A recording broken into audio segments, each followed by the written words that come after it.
Okay, I'm going to try something just a little bit different. So today I'm going to go into some very basic logic, and I'm going to try to explain this by analogy. You should already be familiar with if-else statements or if-else-if statements, but we're going to look in a little deeper into how an if statement actually works. So an if statement works by evaluating a true or a false. So if I just do if true, and I do, we'll say this is the if, and we can do an else.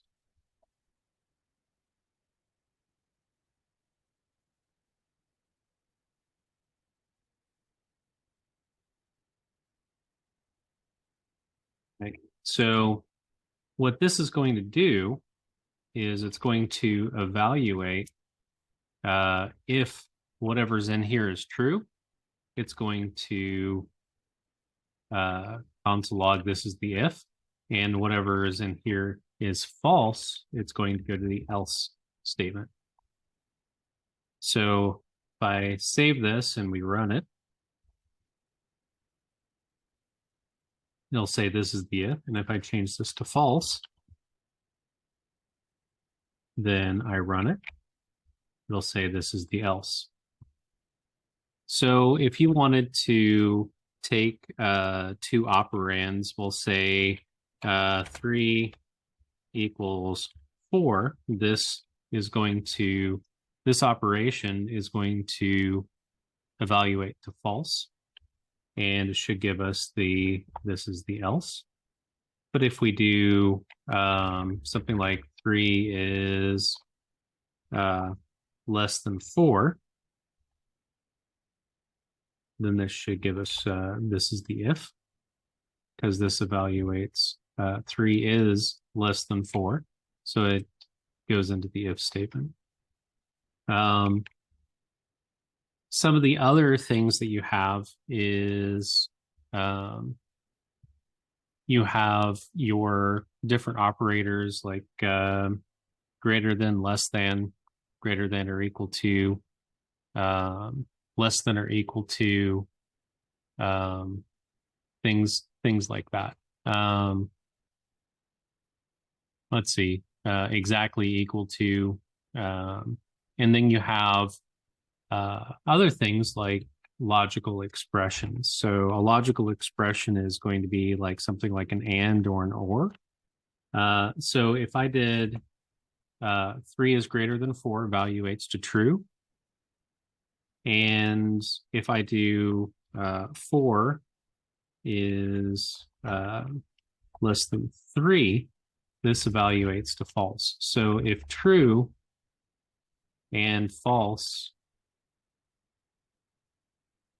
this whole statement is going to be false. So this should evaluate to this is the else. But if I change this to 4 is greater than 3, these are both true, it goes to the if. And same thing as if we do exactly equal to, this is going to go to the if, the else statement, because both of them are false. So the way that an and works,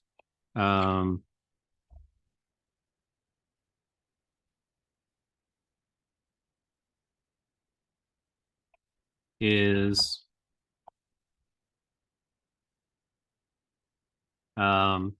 if your first operation, and we'll just call this P, is true, and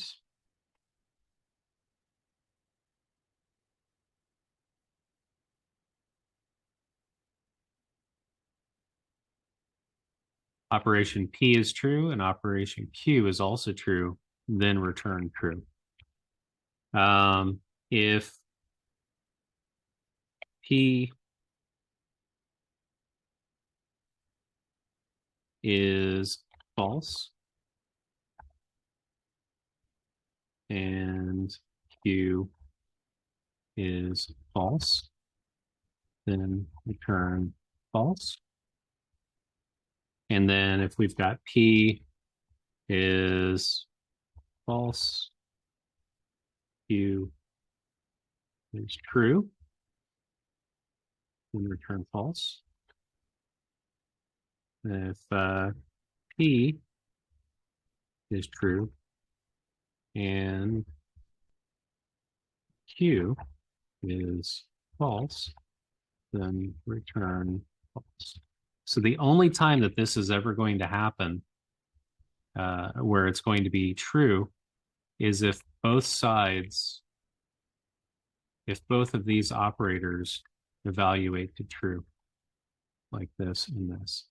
And you can actually go in here and check true and true. So this is our P side, and this is our Q side. So both of these are true. It will go to the if statement. So if I run this again, you'll see this is the if. If I change either one or both of these to false, it'll be else.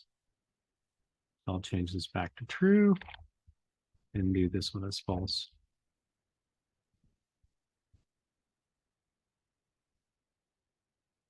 You can see this is also going to the else statement.